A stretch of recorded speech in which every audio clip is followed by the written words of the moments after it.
ഒരു രാമനാമം 1000 വിഷ്ണുനാമം ചൊല്ലുന്നതിന് തുല്യമാണെന്നാണ് നമ്മുടെ പുരാണങ്ങളിൽ പറയുന്നത്.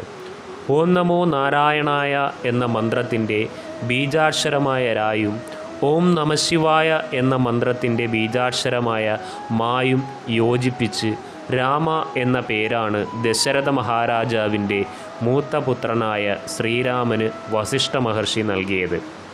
വൈഷ്ണവശക്തിയും ശൈവശക്തിയും ഒരുപോലെ നിലനിൽക്കുന്നതാണ് രാമനാമം. താരകമന്ത്രമെന്നും അറിയപ്പെടുന്നു. കലിയുഗത്തിലെ ഏറ്റവും ശക്തിയേറിയ നാമം ഹരേ രാമ ഹരേ രാമ രാമ രാമ ഹരേ ഹരേ ഹരേ കൃഷ്ണ കൃഷ്ണ കൃഷ്ണ ഹരേ ഹരേ എന്നതാണ്. ഭഗവാന്റെ ഈ 16 നാമങ്ങൾ ഭക്തിയോടെ ജപിച്ചാൽ മനസ്സ് സൂര്യനെ പോലെ തെളിഞ്ഞതാകും. കലിദോഷ നിവാരണ മന്ത്രമെന്ന പേരിൽ അറിയപ്പെടുന്ന ഈ മന്ത്രം ജപിക്കുന്നതിന് പ്രത്യേകിച്ച് നിഷ്ഠകളോ നിയമങ്ങളോ പാലിക്കേണ്ടതില്ല. ഏത് സമയത്തും ഭക്തിയോടെ ചൊല്ലാവുന്ന മന്ത്രമാണിത്.